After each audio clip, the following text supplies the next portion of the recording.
ಶ್ರೀ ಗುರುಭ್ಯೋ ನಮಃ. ಓಂ ಶ್ರೀ ರಾಘವೇಂದ್ರಾಯ ನಮಃ. ಇನ್ನೇನು ಹತ್ತಿರ ಬರುತ್ತದೆ ನಮ್ಮ ರಾಯರ ಆರಾಧನಾ ಮಹೋತ್ಸವ. ಭಕ್ತರಿಗೆಲ್ಲ ದೊಡ್ಡ ಹಬ್ಬ ಈ ಆರಾಧನೆ. ರಾಘವೇಂದ್ರ ಸ್ವಾಮಿಗಳು ಬೃಂದಾವನಸ್ಥರಾಗುವ ದಿನ ಏನೆಲ್ಲ ನಡೆಯಿತು, ಆ ವೈಭೋಗ ಹೇಗಿತ್ತು ಎಂದರೆ, ಶ್ರಾವಣ ಮಾಸದ ಬಹುಳ ತಿಥಿಯ ದಿನ ರಾಯರು ಬೃಂದಾವನಸ್ಥರಾಗಲು ನಿಶ್ಚಯ ಮಾಡುತ್ತಾರೆ. ಆಗ ರಾಯರಿಗೆ ಸುಮಾರು 76ರಿಂದ 77 ವರ್ಷ. 1671 ಆಗಸ್ಟ್ 21ರಂದು ನಿಶ್ಚಯ ಮಾಡುತ್ತಾರೆ. ಬೃಂದಾವನಸ್ಥರಾಗಲು ಎಲ್ಲ ಭಕ್ತರಿಗೂ ದುಃಖವಿದೆ. ಇನ್ನು ರಾಯರನ್ನು ಪ್ರತ್ಯಕ್ಷ ಕಾಣಲು ಸಾಧ್ಯವಿಲ್ಲ ಎಂದು ಚಿಂತಿತರಾಗಿದ್ದಾರೆ. ರಾಯರು ಎಲ್ಲರಿಗೂ ಹೇಳ್ತಿದ್ದಾರೆ, ಇದು ಭಗವಂತನ ಆಜ್ಞೆ, ಇನ್ನೂ ಬಹಳ ಕಾರ್ಯ ಮಾಡೋದಿದೆ, ಭಗವಂತನ ನಿರ್ಣಯದಂತೆ ಎಲ್ಲವೂ ಎನ್ನುವರು. ಅಂದು ಪ್ರಾತಃ ಕಾಲ ಒಳ್ಳೆ ಅಮೃತ ಗಳಿಗೆಯಲ್ಲಿ ಆಹ್ನಿಕ ಎಲ್ಲ ಮಾಡುತ್ತಾರೆ, ಗೋಪೂಜೆ ನೆರವೇರಿಸುತ್ತಾರೆ, ಗೋಗ್ರಾಸ ಕೊಡುತ್ತಾರೆ. ಅದಲ್ಲದೆ ತಾವೇ ಪ್ರತಿಷ್ಠಾಪನೆ ಮಾಡಿದಂತಹ ಶ್ರೀನಿವಾಸನ ಗುಡಿಗೆ ನಡೆದುಕೊಂಡು ಹೋಗಿ ಸ್ವಾಮಿಯ ದರ್ಶನ ಪಡೆದು ಬೃಂದಾವನಸ್ಥರಾಗೋಕ್ಕೆ ಆಜ್ಞೆಯನ್ನೂ ಪಡೆಯುತ್ತಾರೆ. ಶ್ರೀ ಮೂಲ ರಾಮದೇವರ ಪೆಟ್ಟಿಗೆ, ದಂಡಕಮಂಡಲ ಇವೆಲ್ಲವನ್ನು ತೆಗೆದುಕೊಂಡು ಶ್ರೀಮಠದಲ್ಲಿ ಅಂದು ಒಂದು ಆನೆ ಇರುತ್ತೆ, ಮಹೇಂದ್ರಿ ಅಂತ. ಆನೆಯ ಮೇಲೆ ಸುವರ್ಣಪೀಠದ ಮೇಲೆ ರಾಯರು ಮಂಡಿಸುತ್ತಾರೆ. ಮುಖ್ಯ ರಸ್ತೆಯಲ್ಲಿ ಮೆರವಣಿಗೆ ಹೊರಡುತ್ತಾರೆ. ಇದರ ಮುಂದೆ ಮೈಸೂರಿನ ಈಗಿನ ಜಂಬೂ ಸವಾರಿ ಏನೂ ಇಲ್ಲ. ಅಂತಹ ವೈಭವ ರಾಯರ ಮೆರವಣಿಗೆ. ಇನ್ನೊಂದು ವಿಶೇಷ ಆದವಾನಿ ನವಾಬ ಸಿದ್ದಿ ಮಸೂದ್ ಖಾನ್ ರಾಯರ ಅನೇಕ ಪವಾಡಗಳನ್ನು ನೋಡಿ ಅವನ ಕಣ್ತೆರೆಯುತ್ತೆ. ಯಾರೋ ಒಬ್ಬ ಸಾಮಾನ್ಯ ಫಕೀರ ಅಂದುಕೊಂಡಿರುತ್ತಾನೆ. ರಾಯರ ಸಿದ್ಧಿ ಶಕ್ತಿ, ವಿಶಾಲ ಮನೋಭಾವ ಕಂಡು ಅವರ ಆಶೀರ್ವಾದ ಪಡೆಯಲು ರಾಯರಿಗೆ ಅನೇಕ ಬಿರುದಾವಳಿ ಮತ್ತು ಸಮವಸ್ತ್ರ ಧರಿಸಿದಂತಹ ಸೈನಿಕರನ್ನು ಕಳುಹಿಸುತ್ತಾನೆ. ಈ ಮೆರವಣಿಗೆಗೆ ಖಾಸಗಿ ಸೈನಿಕರು ಇವರೆಲ್ಲ. ನಾದಸ್ವರ, ಮಂಗಳವಾದ್ಯ, ವಿಶೇಷವಾಗಿ ಶ್ವೇತಛತ್ರ, ವಿಶೇಷವಾಗಿ ಹಗಲು ದೀವಟಿಗೆ, ಇದನ್ನು ದೊಡ್ಡ ವ್ಯಕ್ತಿಗಳಿಗೆ ಕೊಡುವಂತಹದು. ನಗಾರಿ ಡಕ್ಕ, ಕಹಳೆ, ತುತ್ತೂರಿ, ನಗಾರಿ, ಮೇರೆ, ಶಂಖ, ವಿಶೇಷವಾಗಿ ಜಾಗಟೆ ಎಲ್ಲದರ ಧ್ವನಿ ಮುಗಿಲು ಮುಟ್ಟಿದೆ. ಒಂದೆಡೆ ಶ್ರೇಷ್ಠ ಪಂಡಿತ ವರ್ಗದವರು ವೇದ ಪಾರಾಯಣ ಮಾಡುತ್ತಿದ್ದಾರೆ. ಮಠದ ಪರಿಚಾಲಕರು ಚಾಮರ ಬೀಸುತ್ತಿದ್ದರೆ, ಮಂಚಾಲೆ ಗ್ರಾಮದಲ್ಲಿ ರಸ್ತೆಯಲ್ಲಿ ಜನಸ್ತೋಮ ತುಂಬಿ ಹೋಗಿದ್ದಾರೆ. ಅನೇಕ ಹರಿದಾಸರು ಅಲ್ಲಲ್ಲಿ ಗುಂಪಾಗಿ ನರ್ತನ ಮಾಡುತ್ತಿದ್ದಾರೆ, ಆಡ್ತಾ ಇದ್ದಾರೆ. ವಿಶೇಷವಾಗಿ ಅನೇಕ ಸಾಧು ಸಂತರು, ಧಾರ್ಮಿಕ ಮುಖಂಡರು ಎಲ್ಲರೂ ಬಂದು ಸೇರಿದ್ದಾರೆ. ರಾಘವೇಂದ್ರ ಸ್ವಾಮಿಗಳು ಅದೇ ಮೆರವಣಿಗೆಯಲ್ಲಿ ತುಂಗಭದ್ರೆಯಲ್ಲಿ ಇಳಿಯುತ್ತಾರೆ. ಮಂಗಳ ಸ್ನಾನವನ್ನು ಮಾಡುತ್ತಾರೆ. ನಂತರ ಗೋಪೀಚಂದನ ಲೇಪನ ಮಾಡಿಕೊಂಡು, ಮುದ್ರೆ ಧಾರಣೆ ಮಾಡಿಕೊಂಡು, ಊರ್ಧ್ವಕುಂಡ್ರ ಗಂಧಾಕ್ಷತೆ ಜಪಾತಪಾದಿಗಳನ್ನು ಮಾಡಿ ಸ್ವಲ್ಪ ಹೊತ್ತು ಧ್ಯಾನ ಮಾಡ್ತಾರೆ. ಮೂಲರಾಮರ ಪೆಟ್ಟಿಗೆಗೆ ತುಳಸಿ ಮಾಲೆ ಹಾಕ್ತಾರೆ. ಪುಷ್ಪ ಗಂಧಾಕ್ಷತೆ ಹಾಕಿ ಪೂಜೆ ಮಾಡಿ, ದೀಪ ಧೂಪ ನೈವೇದ್ಯ ಮಾಡಿ, ಮಂಗಳಾರತಿ ಮಾಡಿ, ರಾಘವೇಂದ್ರ ಸ್ವಾಮಿಗಳು ರಾಮದೇವರ ಪೆಟ್ಟಿಗೆಗೆ ನಮಸ್ಕಾರ ಮಾಡುತ್ತಾರೆ. ಎಲ್ಲರೂ ನೋಡುತ್ತಿದ್ದಾರೆ. ನಂತರ ತಮ್ಮ ಉತ್ತರಾಧಿಕಾರಿಗಳು ಶ್ರೀ ಯೋಗೀಂದ್ರ ತೀರ್ಥರು ಅವರನ್ನು ಹತ್ತಿರ ಕರೆದು ಆ ಮಹಾವಿದ್ಯಾ ಸಿಂಹಾಸನವನ್ನು ಅವರಿಗೆ ಒಪ್ಪಿಸಿಕೊಡುತ್ತಾರೆ. ಅವರಿಗೆ ಕೆಲವು ಸೂಕ್ಷ್ಮ ವಿಚಾರಗಳನ್ನು ತಿಳಿಸುತ್ತಾರೆ. ಅದಾದ ಮೇಲೆ ಒಳ್ಳೆ ಧೀರ ಗಂಭೀರದಿಂದ ಟಿವಿಯಿಂದ ಎದ್ದು ನಿಂತು ತಮ್ಮ ಭವ್ಯ ಪಾದುಕೆಯ ಮೇಲೆ ನಿಲ್ಲುತ್ತಾರೆ. ಎಲ್ಲ ಭಕ್ತ ಜನಸ್ತೋಮ ಜೋರಾಗಿ ಕೂಗಲು ಶುರು ಮಾಡುತ್ತಾರೆ. ರಾಜಾದಿರಾಜ ಗುರು ಸಾರ್ವಭೌಮ ಗೋವಿಂದ, ದಿವಾನ ವೆಂಕಣ್ಣ. ರಾಯರಿಗೆ ಶ್ವೇತಛತ್ರ ಹಿಡಿಯುತ್ತಾರೆ. ರಾಯರ ಪೂರ್ವಾಶ್ರಮದ ಪುತ್ರ ಲಕ್ಷ್ಮೀನಾರಾಯಣ ಹಾಗೂ ನಾರಾಯಣಾಚಾರ್ಯ ಇಬ್ಬರು ಚಾಮರ ಸಮರ್ಪಣೆ ಮಾಡುತ್ತಾರೆ. ಅನೇಕ ಸುಮಂಗಲಿಯರು ದೀಪಾರತಿಯನ್ನ ಮಾಡುತ್ತಾರೆ. ಶ್ರೀಮಠದಲ್ಲಿ ಒಂದು ಲಕ್ಷ್ಮಿ ಅಂತ ಒಂದು ಮರಿಯಾನೆ ಇರುತ್ತೆ. ಅದು ರಾಯರಿಗೆ ಜೋಡಿ ಚಾಮರವನ್ನು ತಂದು ಬೀಸುತ್ತೆ. ಬೀಸ್ತಾ ಬೀಸ್ತಾ ಕಣ್ಣೀರಾಗ್ತಾ ಇದೆ. ಅದರ ಭಕ್ತಿ ನೋಡಿ ಎಂತಹುದು. ಭಕ್ತರೆಲ್ಲರೂ ಪುಷ್ಪ, ಅಕ್ಷತೆ, ಅರಳನ್ನು ಹಿಡಿ ಹೂಗಳನ್ನು ರಾಯರ ಮೇಲೆ ಎರಚುತ್ತಿದ್ದಾರೆ. ಜೋರಾಗಿ ಜೈಕಾರ ಹಾಕುತ್ತಿದ್ದಾರೆ. ರಾಯರು ಬಂದು ಗರ್ಭಾಲಯದ ಮುಂದೆ ನಿಲ್ಲುತ್ತಾರೆ. ದಂಡಕಮಂಡಲು ದಾರಿಯಾಗಿ ನಿಂತಿದ್ದಾರೆ.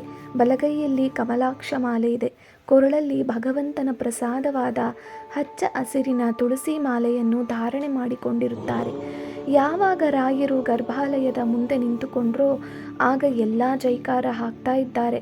ಜೈ ಜೈ ಶ್ರೀ ಮೂಲರಾಮ, ಜೈ ಜೈ ಪಾವನ ಪವಮಾನ, ಜೈ ಜೈ ಶ್ರೀ ರಾಘವೇಂದ್ರ ಗುರು ಸಾರ್ವಭೌಮ. ಎಲ್ಲರೂ ಜೈಕಾರ ಹಾಕ್ತಾ ಇದ್ದಾರೆ. ರಾಯರು ತಾವು ಮೆಟ್ಟಿ ನಿಂತಹ ದಿವ್ಯ ಪಾದುಕೆಯನ್ನು ಯೋಗೀಂದ್ರ ತೀರ್ಥರಿಗೆ ಕೊಡುತ್ತಾರೆ. ನೋಡಿ, ಇದು ಬಹಳ ವಿಶೇಷವಾದದ್ದು. ರಾಘವೇಂದ್ರ ಸ್ವಾಮಿಗಳು ಇನ್ನೇನು ಬೃಂದಾವನ ಪ್ರವೇಶ ಮಾಡೋಕ್ಕೆ ಮುಂಚೆ ತಾವು ಮೆಟ್ಟಿ ನಿಂತಿದ್ದ ಪಾದುಕೆಯನ್ನು ಯೋಗೀಂದ್ರ ತೀರ್ಥರಿಗೆ ದಯಪಾಲಿಸುತ್ತಾರೆ. ಇವತ್ತಿಗೂ ಆ ಪಾದರಕ್ಷೆ ಇದೆ, ನೀವೆಲ್ಲ ನೋಡಬಹುದು. ಅದಕ್ಕೆ ಚಿನ್ನದ ಕಟ್ಟನ್ನು ಹಾಕಿಸಿದ್ದಾರೆ.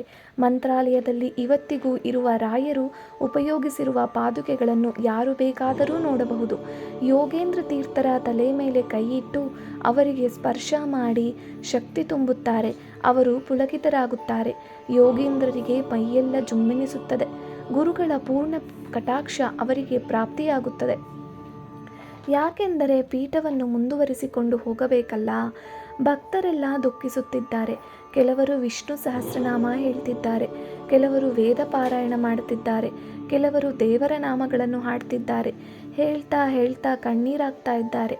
ರಾಘವೇಂದ್ರ ಸ್ವಾಮಿಗಳು ಮುಗುಳ್ನಗುತ್ತಿದ್ದಾರೆ. ರಾಯರು ಹೇಳ್ತಾರೆ, ನನ್ನ ಆರಾಧನೆಯನ್ನು ದುಃಖದಲ್ಲಿ ಮಾಡಬೇಡಿ. ನಾನು ಶರೀರ ಬಿಟ್ಟು ಹೋಗಲ್ಲ, ಬೃಂದಾವನದಲ್ಲಿ ಪ್ರವೇಶ ಮಾಡ್ತೀನಿ. ಇನ್ನೂ ಸಶರೀರವಾಗಿ 700 ವರ್ಷ ಇರುತ್ತೇನೆ. ಭಗವಂತನ ಆಜ್ಞೆಯಂತೆ ನಾನು ಒಳಗೆ ಕೂತು ತಪಸ್ಸು ಮಾಡಿ ನಿಮ್ಮೆಲ್ಲರ ಕಷ್ಟಕ್ಕೆ ಪರಿಹಾರಕ್ಕೆ ನಾನು ಆ ಪುಣ್ಯವನ್ನು ನಿಮಗೆ ಧಾರೆ ಎರೆಯುತ್ತೇನೆ. ನೋಡಿ, ಯಾವ ಗುರುಗಳು ಈ ಮಾತನ್ನು ಹೇಳಿರುವುದಿಲ್ಲ, ಹೇಳುವುದೂ ಇಲ್ಲ.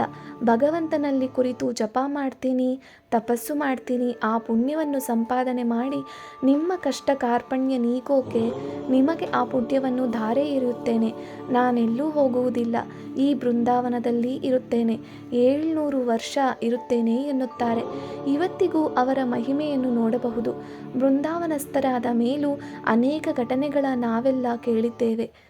ರಾಘವೇಂದ್ರ ಸ್ವಾಮಿಗಳು ಹೇಳುತ್ತಾರೆ, ನನ್ನ ಆರಾಧನೆಯನ್ನು ಆನಂದವಾಗಿ ಮಾಡಿ, ಸಂತೋಷವನ್ನಾಗಿ ಮಾಡಿ. ನಾನು ಯಾರನ್ನೂ ಬಿಟ್ಟು ಹೋಗುತ್ತಿಲ್ಲ, ಶರೀರ ಬಿಟ್ಟು ಹೋಗುತ್ತಿಲ್ಲ ಎಂದು ಸಾಂತ್ವನಗೊಳಿಸುತ್ತಾರೆ. ನನಗೆ ಈ ದಿನದ ವೈಭವವನ್ನು ಬರೆಯುತ್ತಿದ್ದರೆ ಕಣ್ಣೀರು ತಾನಾಗೇ ಬರುತ್ತದೆ. ಅಕ್ಷರಗಳು ಮಂಜು ಮಂಜಾಗಿ ಕಾಣುತ್ತಿದೆ. ಇನ್ನು ಕಣ್ಣಿಂದ ರಾಯರನ್ನು, ಈ ಘಟನೆಯನ್ನು ನೋಡಿರುವ ಭಕ್ತರಿಗೆ ಅದೆಷ್ಟು ದುಃಖ ಆಗಿರಬಹುದು. ರಾಯರು ಎಲ್ಲರನ್ನು ಒಂದು ಕಡೆಯಿಂದ ನೋಡುತ್ತಾರೆ. ಎಲ್ಲರ ಮೇಲೂ ಕೃಪಾದೃಷ್ಟಿ ಬೀರುತ್ತಾರೆ. ಎಲ್ಲರಿಗೂ ಸಂತೋಷವಾಗಿ ಜೈಕಾರ ಹಾಕುತ್ತಾರೆ. ಅದಾದ ಮೇಲೆ ರಾಯರು ಗರ್ಭಗುಡಿಯ ಮೆಟ್ಟಿಲು ಏರುತ್ತಾರೆ. ಕೂರ್ಮಾಸನದ ಕೆಳಭಾಗಕ್ಕೆ 6 ಅಡಿಯ ಅಂತರ್ಗುಹೆಯಲ್ಲಿ ರಾಯರು ಪ್ರವೇಶ ಮಾಡುತ್ತಾರೆ. ಕೆಳಗೆ ಒಳ್ಳೆ ಕೃಷ್ಣರ್ಜನ ಹಾಸಿದೆ. ಪೂರ್ವಾಭಿಮುಖವಾಗಿ ರಾಯರು ಕುಳಿತುಕೊಳ್ಳುತ್ತಾರೆ. ಎಲ್ಲ ಕಡೆ ಜೈಕಾರ ಕೂಗುತ್ತಿದ್ದಾರೆ. ರಾಯರ ಕೈನಲ್ಲಿ ಜಪಮಾಲೆ ಇದೆ. ಪ್ರಣವ್ ಮಂತ್ರವನ್ನು ಉಪಾಸನೆ ಮಾಡುತ್ತಿದ್ದಾರೆ. ಓಂಕಾರ ಮಾಡ್ತಾ ಮಾಡ್ತಾ 1677ನೇ ಇಸವಿ ಅವತ್ತಿನಿಂದ ಇವತ್ತಿನವರೆಗೂ ಈಗಲೂ ಹೆಚ್ಚು ಕಮ್ಮಿ ಆಗಸ್ಟ್ನಲ್ಲೇ ನಮ್ಮ ರಾಯರ ಆರಾಧನೆ ಬರುತ್ತದೆ. 351 ವರ್ಷಗಳು ಆಗಿವೆ. ಇವತ್ತಿಗೂ ರಾಯರು ವಿರಾಜಮಾನರಾಗಿದ್ದಾರೆ. ರಾಯರಿಂದ ಇದೇ ರೀತಿ ಪ್ರಣವ ಮಂತ್ರ ನಡೆಯುತ್ತಿದೆ. ಹಾಗೆ ಲೋಕ ಕಲ್ಯಾಣಕ್ಕಾಗಿ ಅವರ ಮೃತ್ತಿಕಾ ಬೃಂದಾವನಗಳು ಸಾವಿರಾರು ಇದೆ. ಬೃಂದಾವನದಲ್ಲಿ 700 ಸಾಲಿಗ್ರಾಮಗಳನ್ನು ಇಟ್ಟಿದ್ದಾರೆ. ಅನೇಕ ಭಗವಂತನ ಅವತಾರದ ಅನೇಕ ಮೂರ್ತಿಗಳನ್ನು ಇಟ್ಟಿದ್ದಾರೆ. ಅದಾದ ಮೇಲೆ ಮೃತ್ತಿಕೆಯನ್ನು ತುಂಬಿರುತ್ತಾರೆ.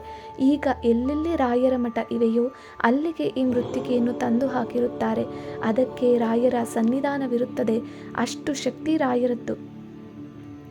ರಾಯರು ಹೇಳ್ತಾರೆ, ನಾವೆಲ್ಲ ಪೃಥ್ವಿಯ ಮಕ್ಕಳು, ಭಗವಂತನ ಮಕ್ಕಳು. ನಾವು ನಮ್ಮನ್ನು ಅವನ್ನೇ ರಕ್ಷಣೆ ಮಾಡುವುದು. ನಾರಾಯಣ ಒಬ್ಬನೇ ನಮ್ಮನ್ನು ಉದ್ಧಾರ ಮಾಡುವುದು. ಎಲ್ಲ ದೇವತೆಗಳಲ್ಲಿ ನಿಂತು ಅವನೇ ರಕ್ಷಣೆ ಮಾಡೋದು ಎನ್ನುವರು. ಬೃಂದಾವಸ್ಥನಾಗುವ ಮುನ್ನ ರಾಯರು ಕೊನೆಯದಾಗಿ ಹೇಳ್ತಾರೆ, ಹರಿಭಕ್ತಿಯೇ ಶ್ರೇಷ್ಠವಾದ ಗುಣ. ಅದನ್ನು ಬೆಳೆಸಿಕೊಳ್ಳುವುದು, ಅದರಲ್ಲೇ ಆನಂದ ಸಾಮ್ರಾಜ್ಯವಿದೆ. ಅದಕ್ಕೆ ಸಾಕ್ಷ್ಯ ಯಾರು ಎಂದರೆ ನಾನೇ.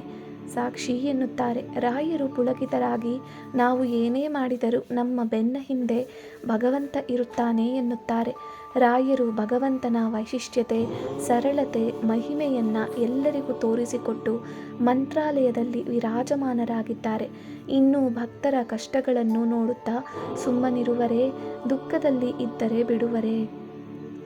ಇದನ್ನು ಬರೆದವರು ಮಂಗಳ ಗಂಗಾಧರ್. ಓಂ ಶ್ರೀ ಗುರುಭ್ಯೋ ನಮಃ.